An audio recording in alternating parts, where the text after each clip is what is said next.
Good evening, ladies and gentlemen, and welcome to another TwoToTango broadcast. Your favorite Monday night broadcast. talk show right here. Just letting you guys know of a little difference. You may notice you're seeing a little bit less of Brisheezy's head. Yeah, we lost the tripod. We have lost the tripod. Not physically lost it. It's just See, technically look, the best thing right now, you guys have to check this out real quick, is that we have this set up on taped to a lamp. Taped to a lamp. But it's totally professional, 100% professional. 100%. Our but quality of professionalism has gone up. Exactly. Plus 10. At least 2 times. But the thing is that the problem was that the tripod technically wasn't. Yeah, ours we didn't to own a begin tripod, with, so that was the technically. issue. But nonetheless, 100% professionality. In fact, you know what, Brishan, how will we show them what topics we're going to be having today? All right, let's pop it up. 2 Pro. 2 Pro, absolutely. And once again, as we said, my name is Renhaka.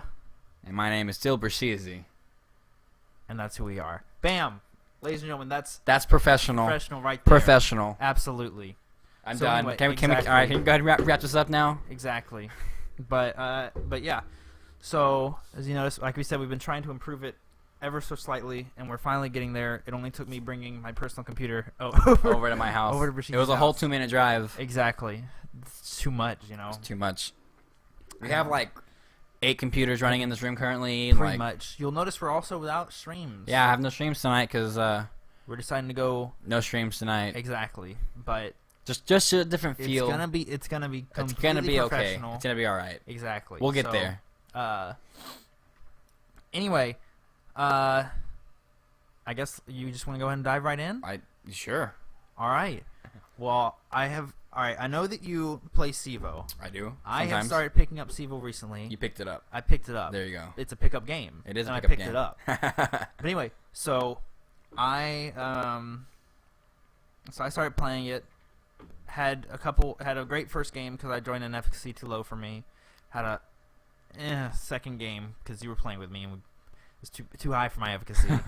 Then an okay third game, and then a shitty fourth game with a guy who flamed and a guy who griefed. Good news is, reported him, has been banned. There you go. For 3 Or days. suspended or whatever. Suspended, Yeah. whatever, yeah.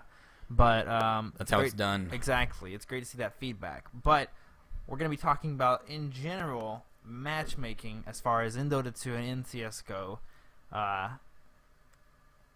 What's your opinion on matchmaking? Just Matchmaking. Well, I don't know too much about Dota matchmaking. As far as CS go, there are a few issues with matchmaking.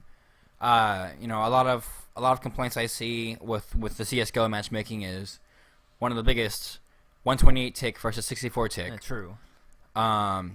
Also like bomb timers. Yeah. So I know like in matchmaking they're 45 seconds.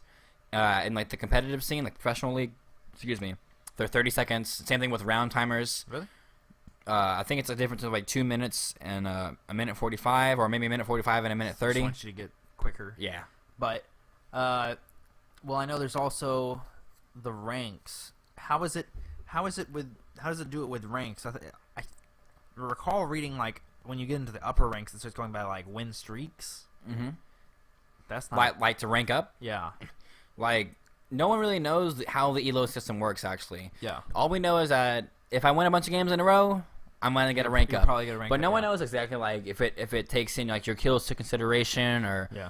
or anything specific. You just know like if I win a game, if I win a series of games in a row, You'll probably I'm rank probably gonna rank up. Same thing, and as well. I know you can rank up on ties and stuff. Yeah. As long as you don't get a loss. Yeah. But the elo, no one really knows the elo system, and some people that really frustrates some people. Yeah. For me, I mean, I don't really see CS:GO a lot about rank. Like I love playing CS:GO and I love being competitive with it. Yeah. But like to me, I don't really care about showing off like, oh, I'm a global elite. Yeah, but I know one of the reasons that a lot of people will play these alternative matchmaking services so that they don't necessarily hurt their rank, just because they provide like I guess a better challenge. Yeah, I suppose. And I know a lot of the times they've been considered, well, sometimes they consider them more intrusive as far as like the anti-cheats, because Valve is a little bit hesitant to go that far, but they have been better at picking up cheaters and have been picked up a couple of cheaters themselves and helped back get it out there. But I know, well, it's interesting, right, because like we said, CSGO uses ranks. Dota 2 uses numbers, so it tells you they're MMRs. Yeah, it tells matchmaking rating. Yeah, it tells you your raw rating, which I'm not sure what's better. Right, for one, with CS:GO, right, you see this rank. That's your rank. Okay, you don't know in your rank. You don't know who's better, who's worse, yada yada. But when you have your rating, right, you have a specific number. But you get into the game, people quibble. Oh, I'm 25 more than you, so I'm that much better and stuff like that. And also, it's kind of that, how if you're trying to lose weight, right? You don't check your weight every day. That's, you're not going to see the progress. Yeah. So it's, it's kind of interesting with that. I'm not sure which system I like better, because I have played with both, but. So yeah, and I don't know, like kind of back to the rank thing. Like I play CVO because, first off, I feel like there's more people willing to like communicate and be teams as opposed to matchmaking where someone will hop in and like not say a word the entire game, which is what really frustrates me. Let me pause you right there. That is one of the big differences between normal Dota and ranked Dota, right? Is that you just have those people that are more used to. If you add some sort of like separation from the normal game and you say like this is meant to be like more serious or something like that, only the people who are looking to get more serious, or even only the people who are looking for a bigger challenge are going to go there, and those are the people who are more likely to communicate and stuff like that. Which is unfortunate though, because like for a while, like I was really serious about getting my rank up, and and I don't really mind losing rank or deranking. And like I said, and it might sound kind of hypocritical, but I don't want to derank only because if I derank, it's probably not going to be because of me. It's going to be because of lack of communication on my team. Which is going to cost us the game. I wouldn't mind like deranking, like, oh, these guys were legit better than us. We just didn't get together, as opposed to like, oh, like 2 of the 5 members on my team made no calls. They wouldn't follow strats when they were called by anybody. Well, and that's another thing as far like with Dota as well. I know I've had games where I've lost MMR and I've been stellar throughout my early game, and but it comes to late game and carry's not farmed. People don't. I had a game today, right? I did everything I was supposed to do. I was trying to gank the enemy carry. Everyone yelled at me for doing that. So I'm like, okay, right, I'll help you when you're dying thing, right? Carry had no farm, and we ended up losing because the enemy carry came out, 10 minutes later with, the entire store bot. And I guess one of the benefits of something like CVO, or how does ESCA calculate it? Calculate what? Like skill. Or I think it's called like RWS or something like that. I don't play much. But it varies like. Yeah, It's a number still. It's kind of like your efficacy on CVO. Right. And so, but that is also based off your your kills and your deaths and stuff like that. So even if you necessarily lose the round, you might.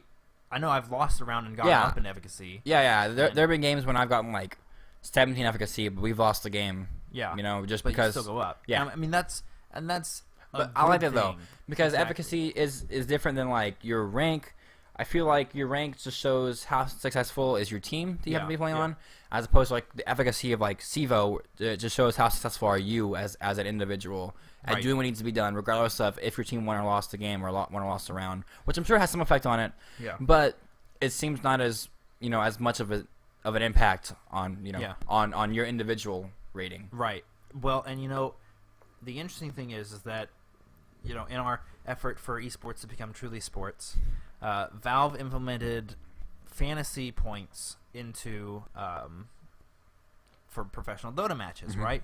And so my thinking is, right, I'm like, well, I think that Valve might have an ulterior motive for this.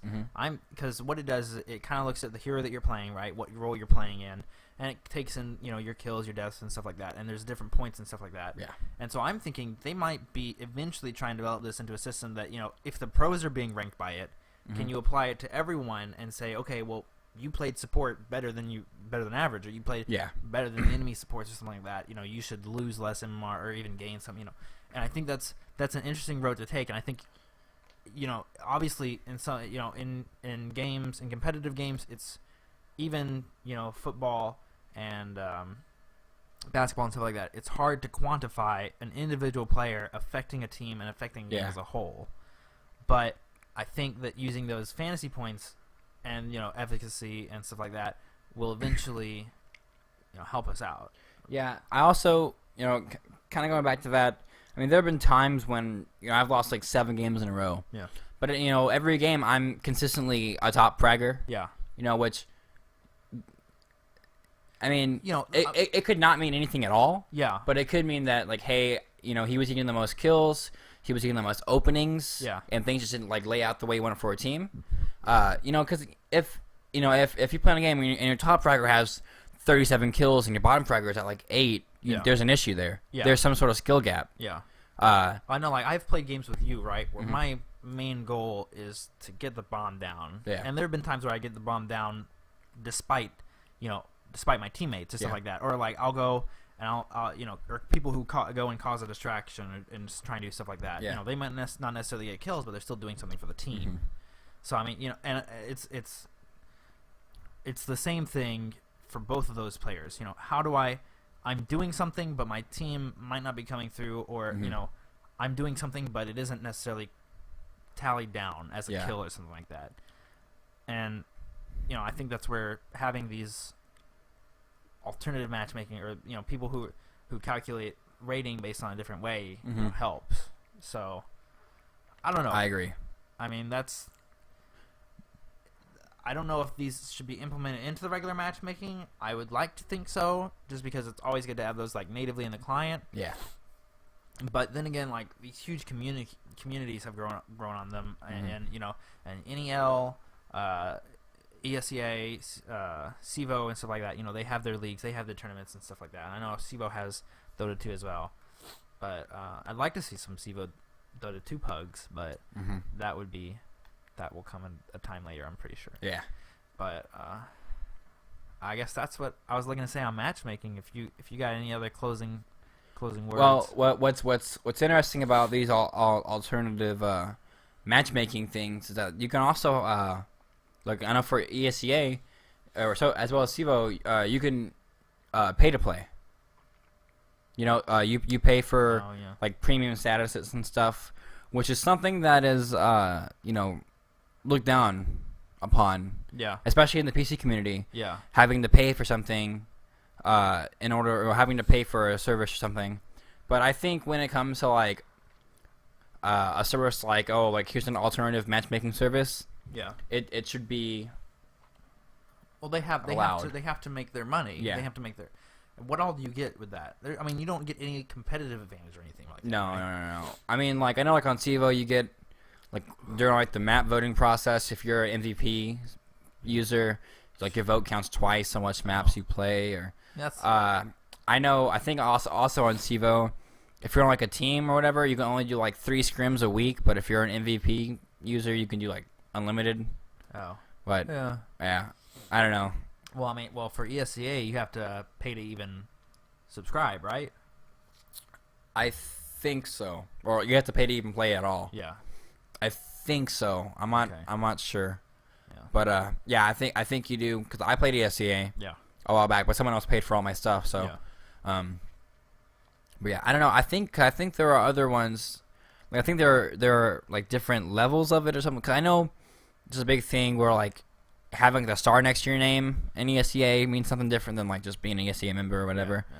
So I'm not sure on the specifics. I don't want to speak ignorance. Right. So. It's all stuff. But speaking about a different type of pay to play, PS Network and Xbox Live. Why? Why do you have? I mean, well, I guess I've seen. We've seen games, free to play games, host servers for long amounts of times, and they don't nearly have the bankroll that Sony and Microsoft do. So why is it that we're stuck in this time where even in our next gen consoles we have to pay to access the internet, pay to play with our friends? Yeah, and that's a good question. It really is. Thinking about how much money you spend just to play a game. Yeah. Right? Especially on a console, you go out, you buy a game. Yep. $60 easy, or 64 with tax or whatever it is. At least in America. Right. Then not including poor exchange rates, right? We've seen $60 be equivalent to 60 pounds, and that's not how exchange rates work. Yeah. But anyway, continue. Yeah, that's why I mentioned it in America. Yeah. But yeah, $60 for a game. Not to mention, I'm not sure what the prices are for PSN exactly, but I'll throw a number out there, maybe like $10 a month. I don't know what it is. Yeah. Or it might be like $60 a year. Yeah. But in order to play a game, even for a month, I got to spend $74. Yeah. You know, and I think that, not to mention, if I want to continue playing that game with friends online, I got to spend additional money every month. Right.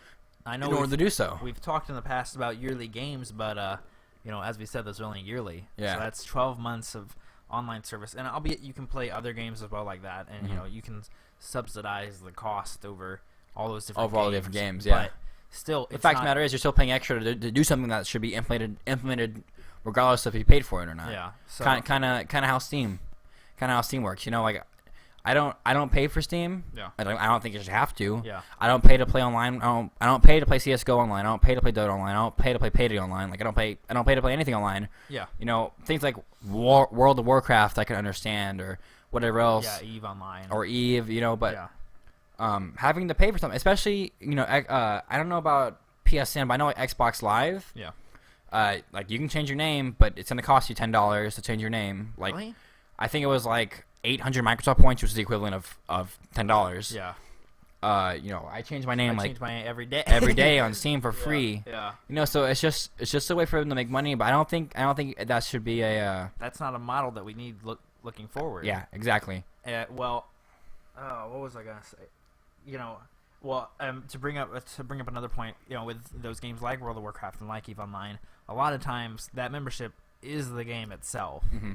So, and one interesting thing that with EVE Online is that if you start making enough money, you can buy what I call pilot's license that give you more game time in game with in-game money. Yeah, because that's EVE prides itself on its market of users. Mm-hmm. So someone else who says, "Man, I just really want a lot of in-game money right now," says, "All right, I'll sell game time." And someone who goes, "Man, I really want some game time," says, "All right, here you go. Here's some in-game money." So it's interesting, and I think there was another game that was going to start doing that with where you can pay with in-game cash to keep playing. Yeah, and I think that's good. That's rewarding the people who are really like playing your game and making up the core community. Yeah. So it keeps your service populated, and it's also kind of an incentive to keep on playing for newer players. So hey, eventually you don't have to pay any money. Yeah. So I mean that's kind of cool. And of course the paying the money in the in the beginning, it I'm not gonna lie, it helps, right? It's paying for the server costs and stuff like that. But coming back to Xbox Live and PS4, like we said, these are already established people, and they're, I guess maybe it's because they're just taking these huge hits on the consoles themselves. Yeah, they are, especially with the next gen. I know, like Microsoft, especially took a pretty big hit. Yeah. With the first few months that the Xbox One came out. Yeah. But like we said, we look at these services like even what was it, GameSpy? That's old. Yeah. You didn't have to pay for that. Yeah. But I mean, Steam. You look at Steam. You don't pay for Origin. You don't pay for Origin. As much as I don't like it, you don't pay for Uplay. Yeah. Those kind of other services. Well, does Uplay have a multiplayer game on there? What do you mean? Like Splinter Cell and stuff. We play through Uplay. But those are using your computer as a host. Oh, I suppose. But I mean, regardless. I mean, that's another way to do it. Actually, yeah. I think, what was it? Well, I mean, like COD uses the system as a host. Because if you were hosting, you could, I believe there was a way where you could force people to lag, and you could, you're like, oh, I don't want to host, you just disconnect or something like that. Yeah. And that's pretty gay. But like I said, and if you want to play COD on Xbox Live, even if your Xbox was a host, you still have to pay for the Xbox Live. Yeah. Not only one of the most frustrating things that I saw though was that you have to pay for Xbox Live for like Netflix. Yeah. Same. I think it might be the same with PSN now as well. Really? I'm not 100% on that. Don't quote me. But I know, You heard like, it here first. It's 100% the same for PSN. you have to, I know, like, I think they even, like, send messages and stuff. You have to have, like, you know, Really? subscription to the service or whatever. That's not good. That's not. But, I mean, as a consumer, Yeah. I don't think it's right. Yeah. As a businessman, I understand. Yeah. Yeah. You know, regardless of how, you know, my own moral thoughts, I understand it. Especially when people are willing to pay for it, you know? Right? Like, if Steam started charging, like, I don't know how that would go down. That would be Either everybody would be like, heck no, we're not doing this. Yeah. Or people be like, well, I already have all my games on here, might as well. I don't know if they could do that without there being a massive uproar. There would be a massive uproar. I have somewhat of over 200 games on Steam. Yeah. And losing access to that would be crazy. Like people who that's funny. People who get banned on their main accounts, like on CS:GO and stuff, with like all their games, all their items. Yeah. Oof, that's awful. Yeah. You get trade bans. You get, you know, you can't even trade those items away for money anymore. Yeah, really. Like, and actually, there's a subreddit full of like people who got vac banned with like crazy items in their inventories. Yeah. Yeah. Like there was a guy who had like 4 knives in his inventory, got vac banned. I was like, That's ugh. awful. Yeah. Whatever. But yeah, I don't know. I think that in this day and time, we should be done with the pay for service. I Yeah. guess pay for the ability to use what you're even paying for, right? Yeah. That's. Ugh. Whoa. There we go.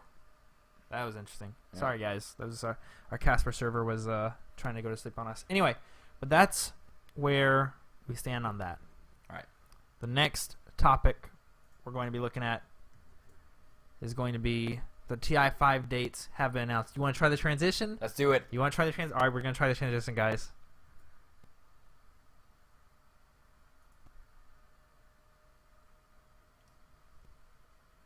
Oh, there we production go. quality. Absolutely. All right. Anyway, so the dates for TI-5 have been announced as August the 3rd through the 8th in Seattle. I really like this. They really listened to people's complaints about last year. Last year, we had shorter time actually at the main event. We had less teams at the main event, right? So, you know, you come to Seattle, and people had been expecting this, what they had for TI3, but you get there, and it's only, I believe, it was only like 3 days instead of 5.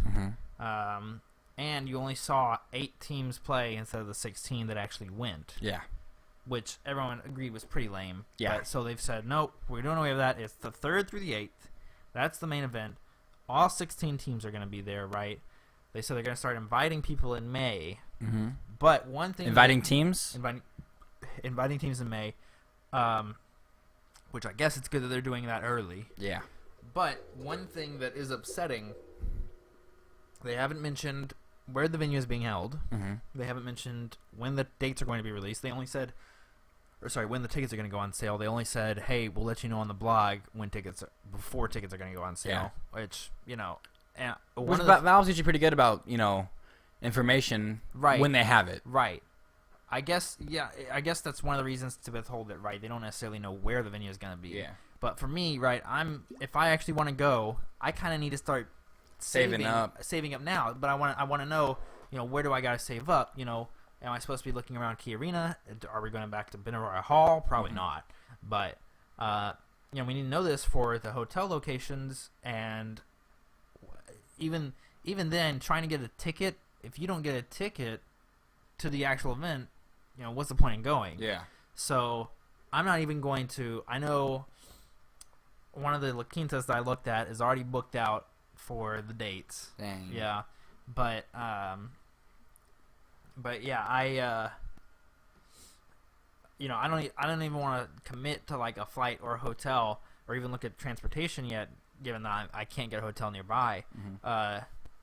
If I don't even get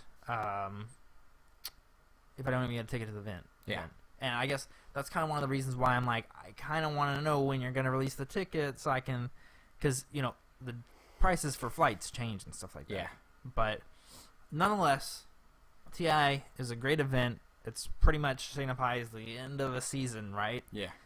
And one of the questions I want to ask you should there be international type Valve hosted year-ending event for CS:GO?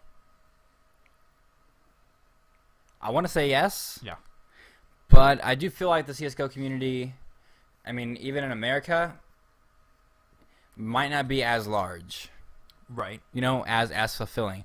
But I do think that Valve, and a lot of people do think as well, that Valve should have an international type event for CS:GO. And actually, there was discussion of it on subreddit. Right. And yeah, I mean, I think it could do well.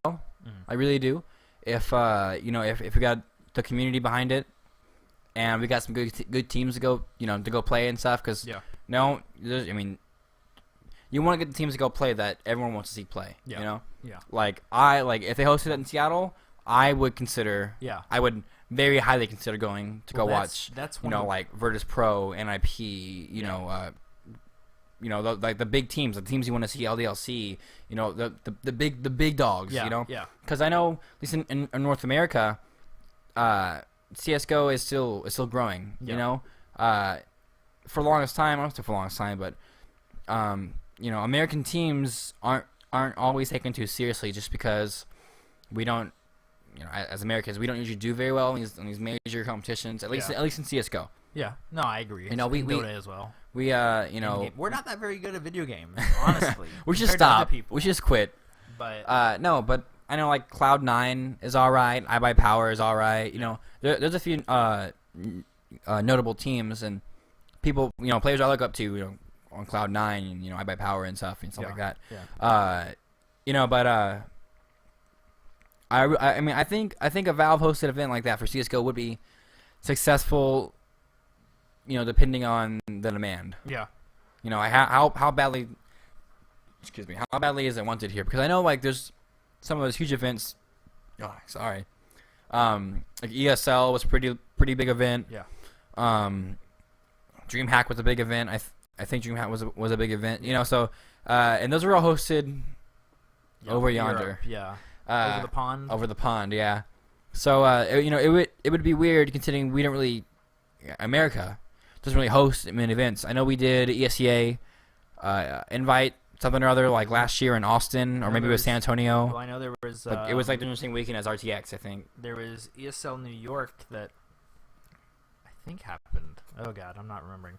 And then I know that there was an MLG tournament as well. There was actually a tournament being hosted in Austin that we probably should have gone to. But nonetheless, but yeah, I mean, yeah, I guess that's interesting. One thing that I did want to bring up is that with each international in Dota, I think there's been a surge of new players because there's always new media coverage from that. There's always people on Twitch seeing it and they want to get involved and stuff like that. Mm-hmm. So I think that might help with the it's still kind of smaller. And I know someone had posted a graph recently of the average concurrent players in CS:GO compared to Dota 2.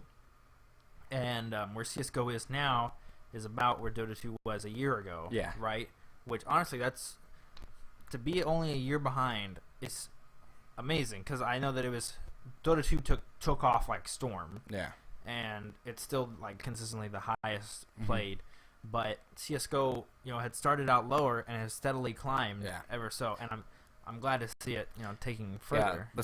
The thing with CS:GO that really worries me is kind of the maybe demeanor or like negative connotation it would get with like public media. Oh, because it's guns. Because it's guns, people. And Dota. Granted, you are still killing heroes and stuff. It's not as graphic as fantasy, you know. Yeah. So I feel like it would, it might have kind of a negative connotation with it. That's really the only worry for me in terms of like media coverage. Yeah. I thought you were gonna say you were worried because more people is the same problem that happens anytime that it goes on sale. Well, that is an issue too. More hackers anytime the game goes on sale, which is just a back issue in itself. Yeah. That unfortunately hasn't been fixed yet. Yeah. And it really needs more time and more development. With things like anti-cheat itself, but things like overwatching and stuff like that. Yeah.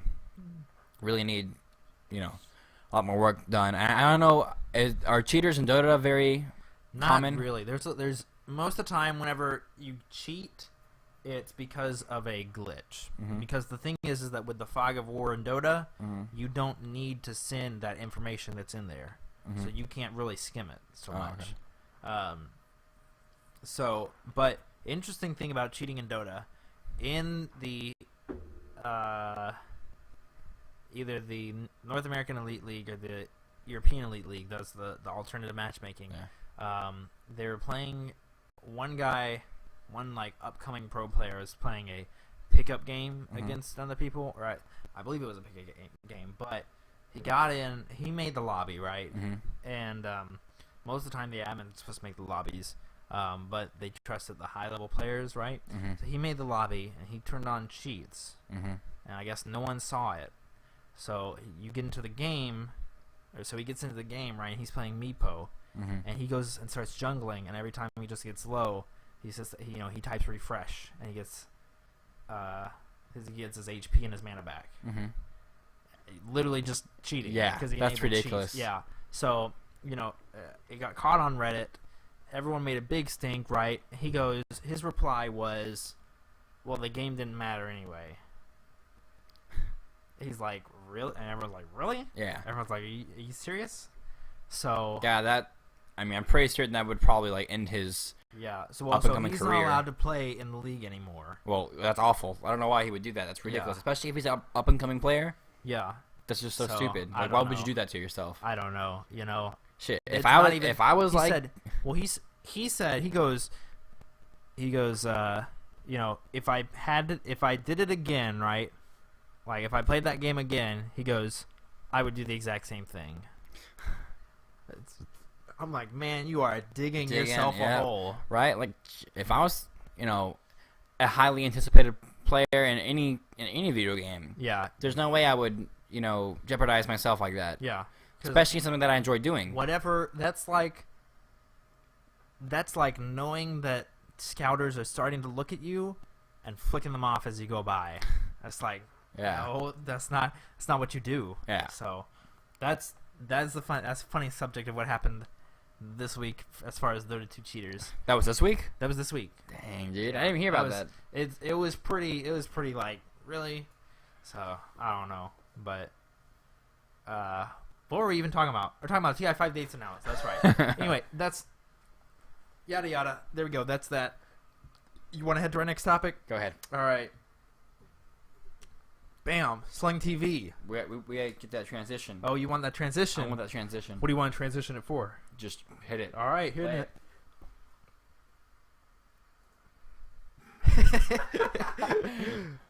Professional. All right, so Sling TV, created by Dish Network, and it is the answer, quote unquote, to cable cutters, right?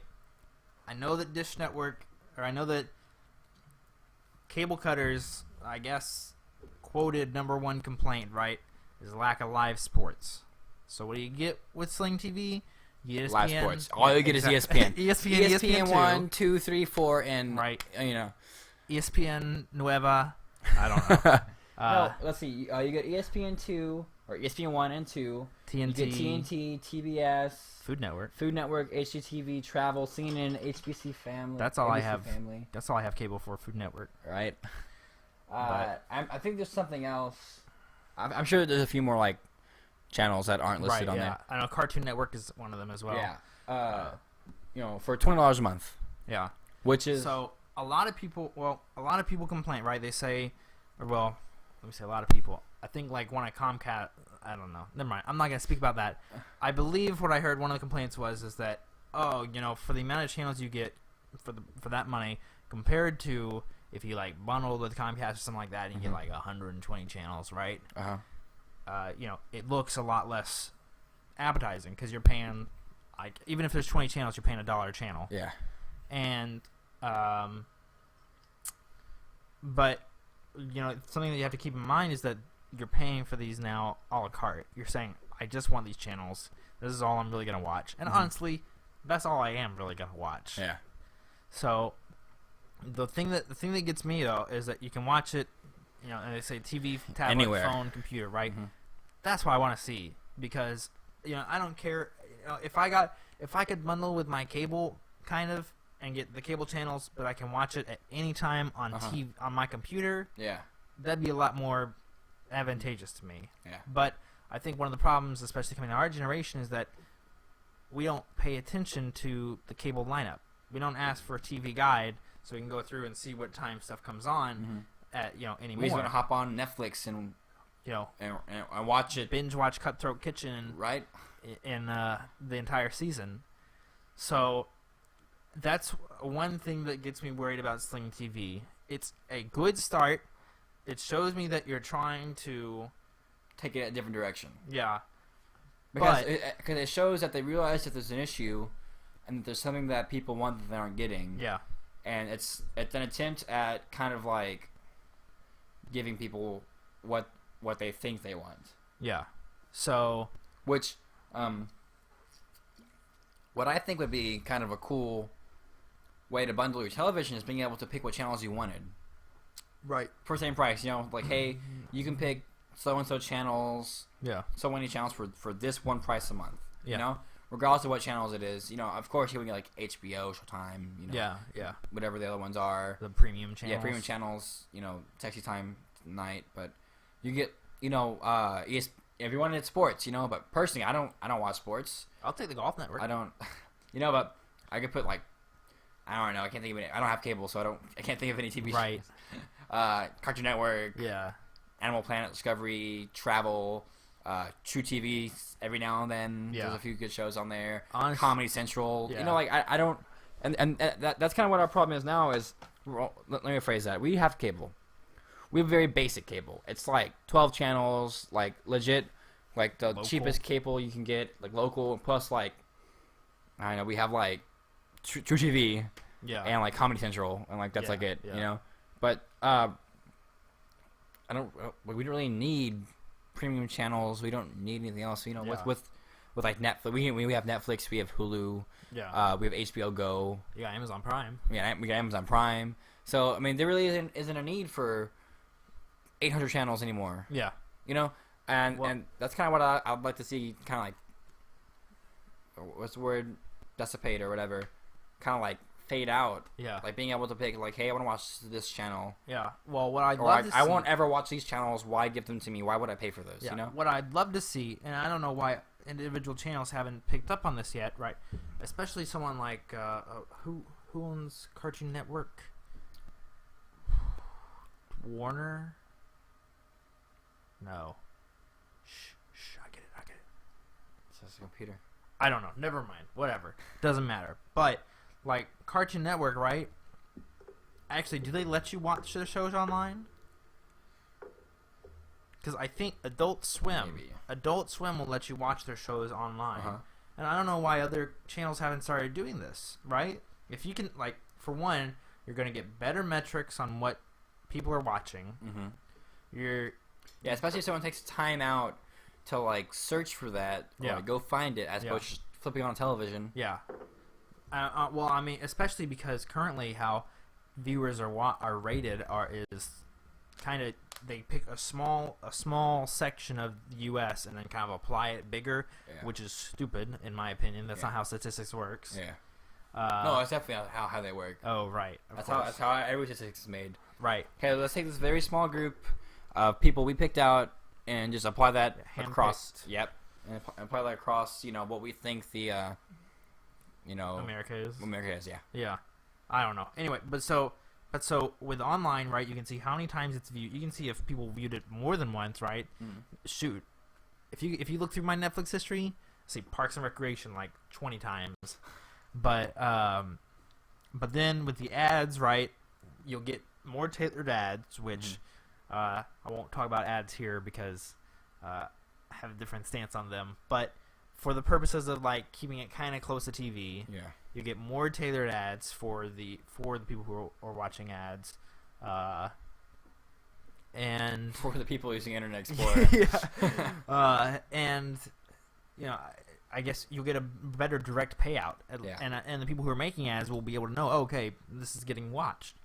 as opposed to just all right, here's an ad on TV. I hope people are tuned in at this specific time. Yeah, I agree. But or even if if you wanted to like just put it up there for free and have ads sparsed in there for people who are watching free, or you pay a premium for like the channel that you want. Like if it's Cartoon Network, right?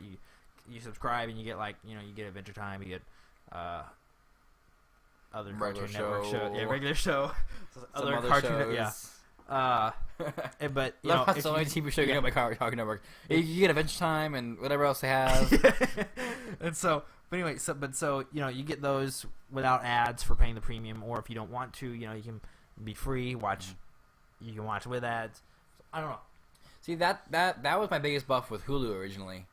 It was like, I pay for this and there's still ads on here. Right? Have they changed that? Nope.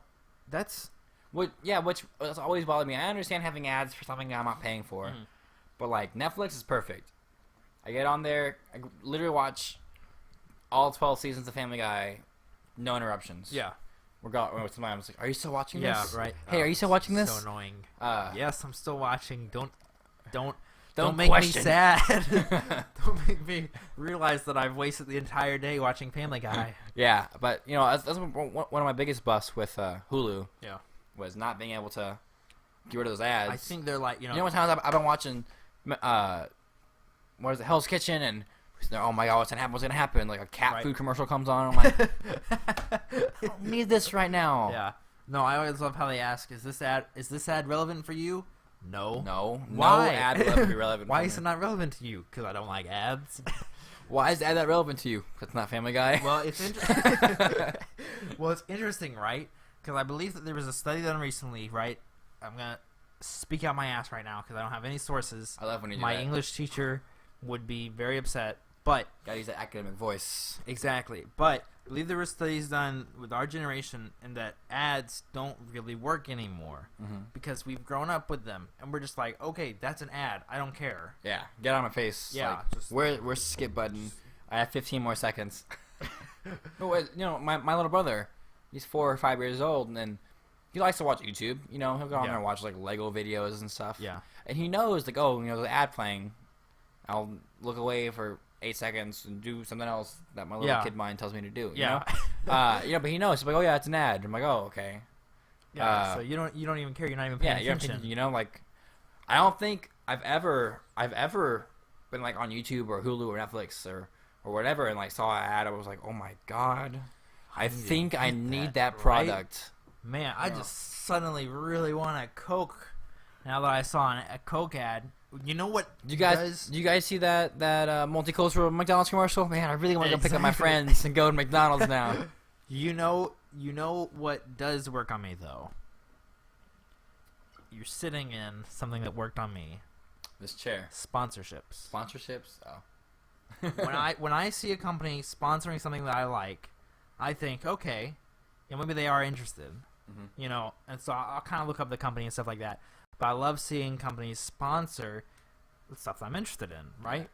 So, I'll just use esports as an example because it's like we're on an esports show. We are? We might need to redo our graphics. We need to. We'll change the clock and the golf tee. There we go. But anyway,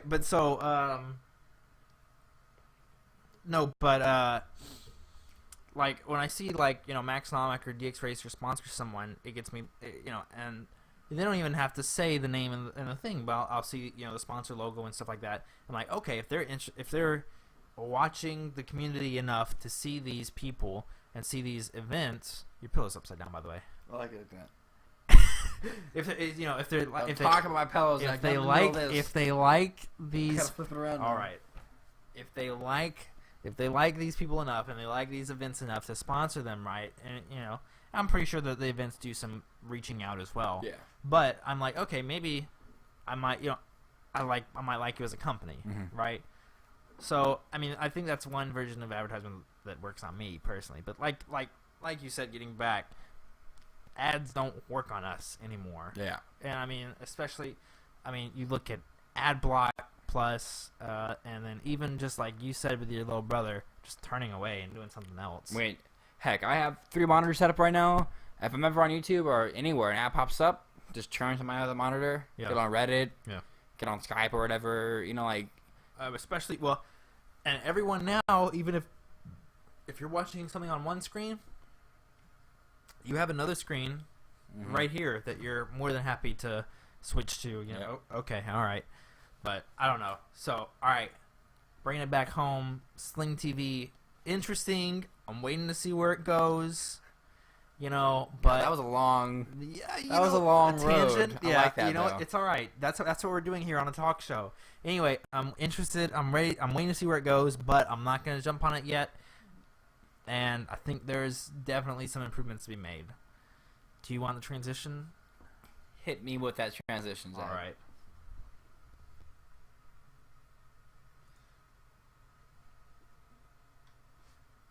Is that right? Is that the right one? That's the right one. It is the right one. All right, ladies and gentlemen, the Oculus Rift Crystal Cove. So hopping into this, all right, as a general thing, what do you think about virtual reality gaming? What's your opinion on it? Do you like it? Do you hate it? What do you think? Do I get to watch things in 3D now? You Are we gonna start seeing some fun 3D movies? There are You know what I mean by fun? there are already fun 3D movies. You know what I mean by fun, right? I know what you mean by fun, Zach. You do? I do. You do? I do. I'm talking about Avatar. I am. Anyway, but so we're a far cry away from the Sit back in my chair and play a video game. yeah, just like this. What is that? What's that? Sword Art Online or whatever? That one anime or? Is that? I think it's called Sword Art Online. I don't watch. I have a I very don't watch it either. My friends talk about it. I have a very specific anime palette. And it consists of Code Geass. Code Geass and Baka and Test. Fruits Basket. High school. What is it? What's the Orin High School Host Club. There you go. Yeah. Yeah. So I don't even know where I get this stuff. Anyway, it just comes from everywhere. Anyway, the thing is though, is that I like it,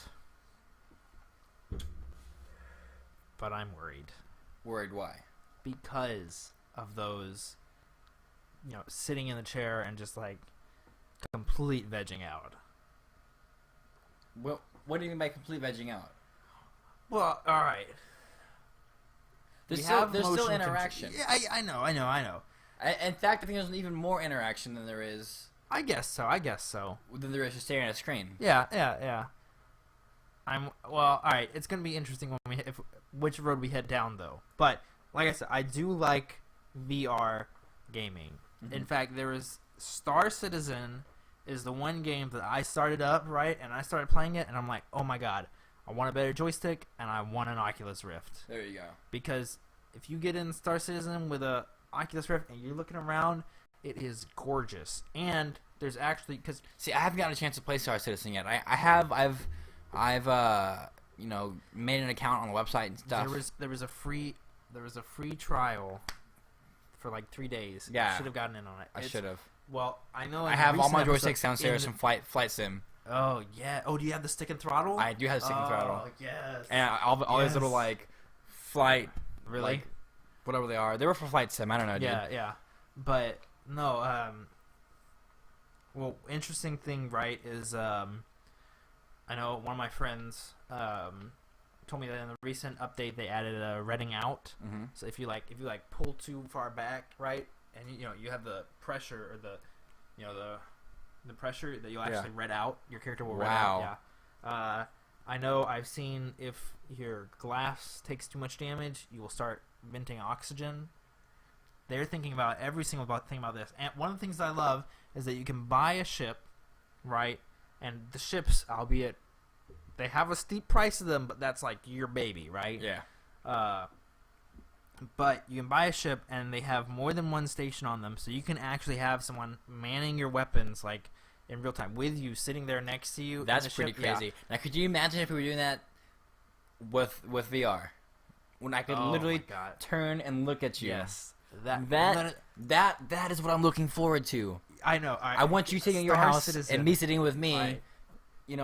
Me sitting over here. Let me tell you about, I think if I'm correct, the mouse in Star Citizen, it doesn't control like anything except for your head, like physically actually looking around, right? So you get in there, you look down, you see your feet, right? You look to the left, right, and it's literally just like looking around. And I know the heads-up display that they have in the things, you have to actually like if you're good with your peripheral vision, that's good. Otherwise, you actually do have to turn look. and look. Yeah, it's not just like on your screen. It's literally projected from the spaceship, so you have to turn and look. It's tight. That's really cool. Yeah, that makes me excited for something like the Crystal Cove. Yeah. So some of the improvements on the Crystal Cove, I think the biggest improvement worth noting is the inclusion of the IR lights all around the front and also on the back. Yeah. So we have all these here in the front now. Right, and there were far less in the original, correct? Was it only like one? It was like one in the middle, something ridiculous like that. Yeah, and I know they made the angle on the camera wider as well. But now, if you turn your head all the way around, you're not gonna lose the tracking. Yeah, so like now, if you can see, they're on the sides. Right here, they're on the sides of it now, and they're also. I think they might be on the back as well. Yeah, it's because it's like a little plastic clip on the back. Is that Star Citizen?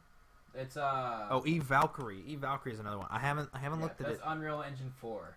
Yeah, which is insane, by the way. That's a whole other topic in its own. Unreal Engine 4 is insane. Are we gonna put that on the docket for next time? For next time. All right, you heard it here first, guys. Next time we're talking about Unreal Engine 4. I mean, it's been out. It's been out for a while. But it's insane. But yeah, they have it. It's like a little plastic triangle on the back that they have them there as well. But yeah, so this is important because I mean, it has already been able to track you, just turning your head and whatnot. But the problem comes, there's a disconnect, and I should know, I get real bad motion sickness, right? The problem comes whenever you start like moving like this, right? So you're not turning your head, but you are moving your head, and your view is changing. So that's where the IR really comes in handy, and especially if you like go to do like this or something like that, you really need it. You really need to follow it. Yeah. So that's where I want to see the improvements and stuff like that. Obviously, I think it'd be interesting to have it on a full room. I think they had a booth set up at CES where you could like actually duck and stuff like that. And they don't have the hand tracking because that's like a whole separate thing. But your head's moving with it. And so I saw a YouTuber recently with I don't know what it was. He didn't have gloves on or anything. Yeah. It was like a camera to just track your hands. Yeah. And he was playing these games where he could literally like reach out and grab. He played a Pokemon game where he like actually like threw Pokeballs to Pokemon and stuff. He could literally like reach out and grab things and like do things with his hands, which was really rad. He was also with the Oculus. Yeah. So he had the Oculus Rift on. I think the development kit too.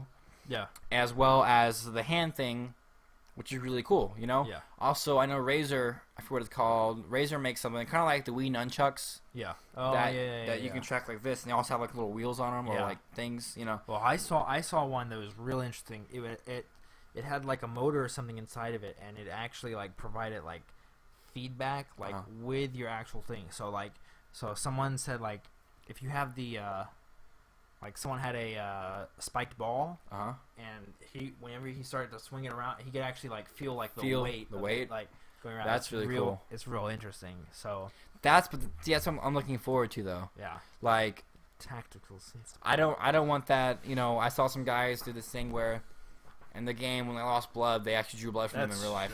No, dude. No. I'm alright with a little pressure in the palm of my hand, but you start messing with my blood. My blood supply, we're gonna have an issue. Also, there's also the omnidirectional treadmills. Those have existed for a while, but they're starting to make them smaller, and they're starting to make them like a lot easier to build. Because I think if you look at like some of the ones that the Army have, it's literally like one treadmill that itself is on another treadmill. It's really weird. So and it's really big and costly. Yeah, I've seen some of like people playing like Battlefield, like rooms filled with just like, the screens, a and big stuff screen like that. and like people roll at. And I've seen the ones also where like you get shot at, like paintballs will fly at you and hit you and stuff. That's interesting. Which is pretty cool. I don't want that. But it would be cool to sit in my room and play Star Citizen with the Crystal Cove on. Yeah, I agree. That'd be really rad. It's the same thing with like playing Flight Sim. Being able to like to fly a plane and look out your window. And, Like that's like I said, with all the time my looking at the Oculus Rift, I'm like, I'm just gonna wait for That's how I was actually really close to buying it like last year. Yeah, I'm just gonna wait for the consumer, right? But the one game that has made me want to buy it, Star Citizen. So absolutely, that's my opinion on VR gaming. I welcome it cautiously. I agree with you.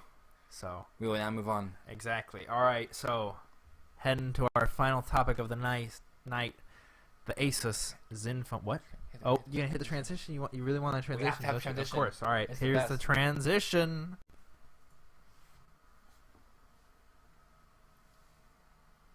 Gotta wait for ours. All right. All right. I'm sorry. We just can't. We worked hard on that. Yeah. We gotta use it. We paid so much money for these transitions that we have to use it every time to break even. So.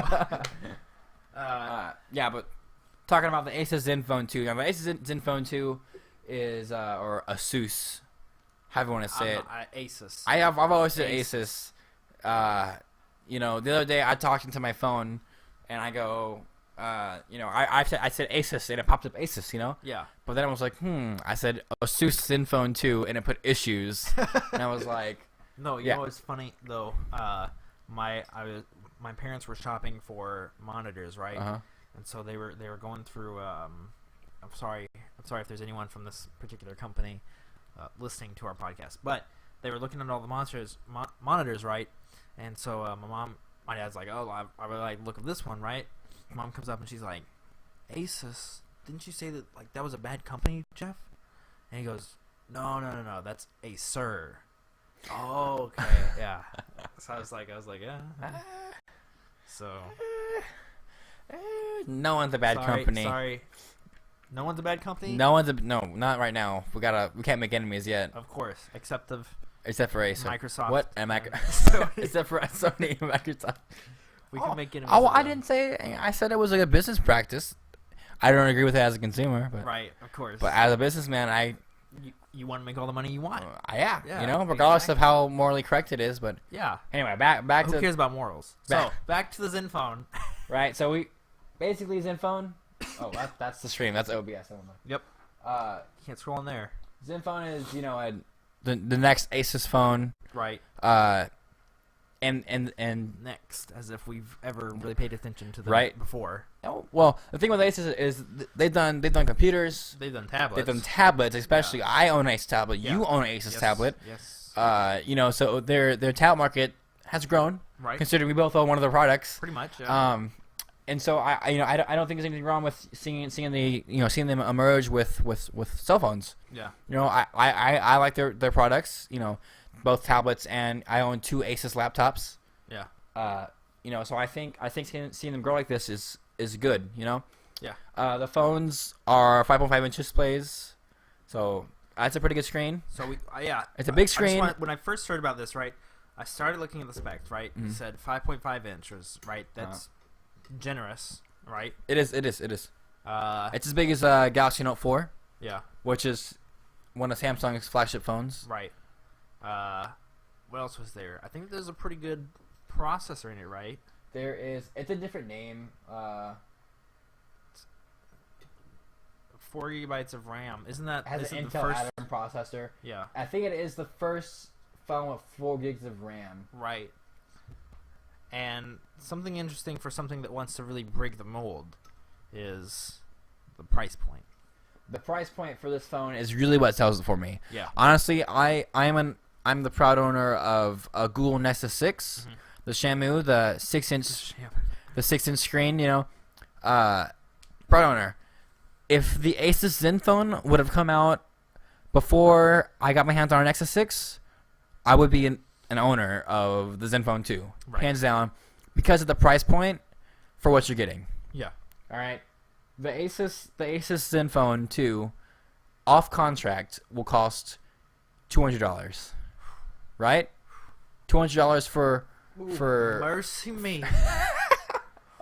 Which is a really good price for this phone, Granted, it's not a flagship phone. Right. It is not, it's not a big deal. It's one of, I know it's not Asus first release. I don't think it's their is it their first phone?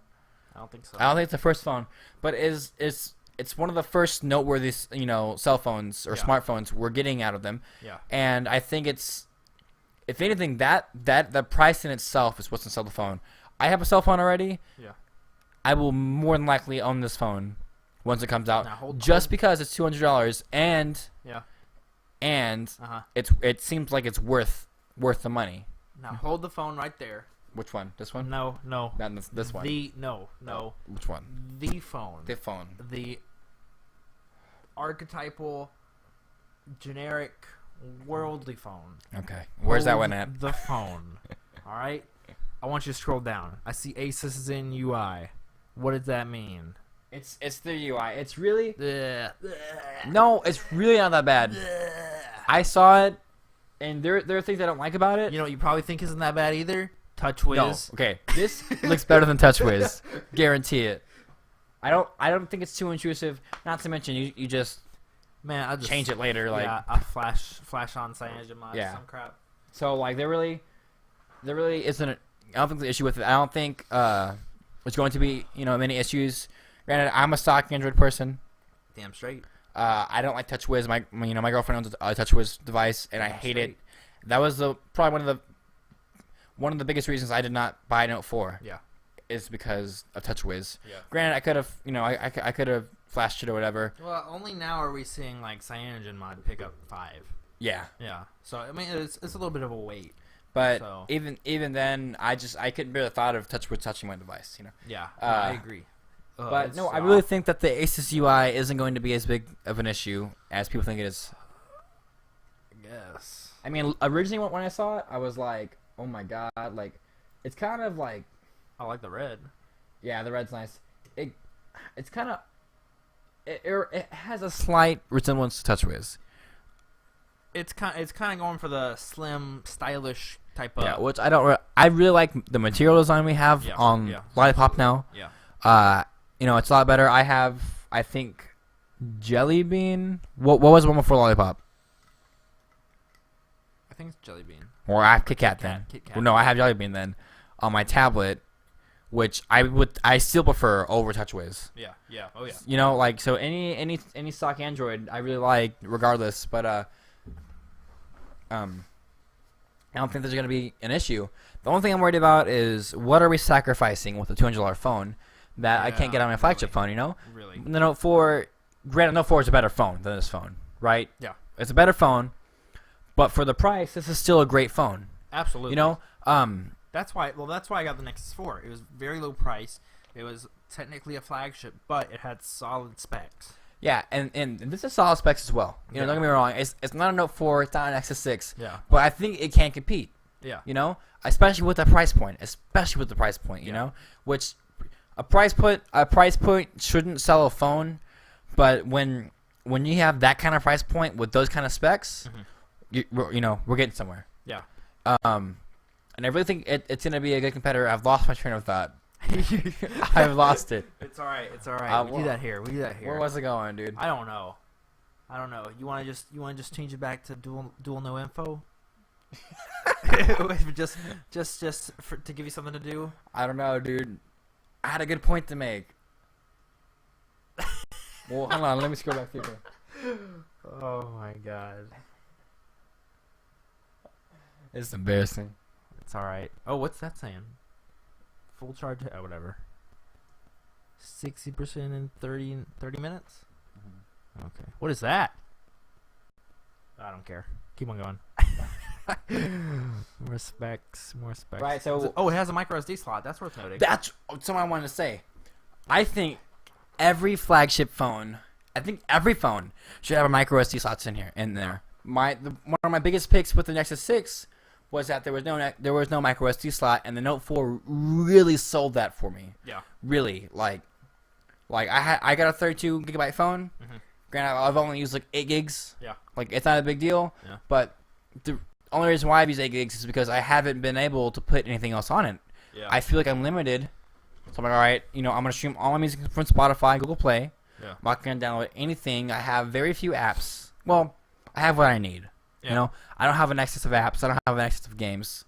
But I feel like every flagship phone should have expandable storage. I really do. I don't know. I haven't ran into issues with my phone. It's smaller storage than you, and I guess I've started out streaming. My thing is I don't always run into a situation where I can't stream personally. So that's where it's not that big of an issue for me. But I definitely think it's a nice touch. Micro SD slots can give longevity to an old phone just because of the expanded storage. Is what I'm gonna say. But yeah. I don't know. I like it. It might be replacing my Nexus 4 sometime soon. Honestly. Yeah, I think it'll be a very great competitor. I think it comes out in March. In March. March 2015. Hold up. Hold the phone. Are those hardware buttons on the bottom? They're not physical button, but they're not on screen. They're. Oh no. Yeah, that was the pick with it with a lot of people. Was that like these have these on screen? Yeah, that's what I like. And those they're not on screen. They're not physical buttons. Well, yeah, but they're not on still, screen. Yeah, but does the Note 4 have them? The Note 4 has the Note 4 has them, but it has like a home button at the physical button. Yeah. And then a back button on the left that's like those, and like a card, like a I don't like that. I don't like having that on the phone, like mainly because a lot of times I don't need it. Mm-hmm. Like, it's wasted space. Yeah. So I don't know. I might have to pump the brakes on that one for that, but other than that, I think it's a good phone. I think it's solid. And that was that was a big pick. A lot of people were saying, right? There wasn't on-screen navigation tools, so. So what can you do? Ask for a different phone. Anyway, gotta get that Nexus 6. Exactly. So that's gonna clear out our. Whoopsie. You gotta do the transition again. The transition again. Yeah. He needs to go back. All right, here we go. Ready? One last time.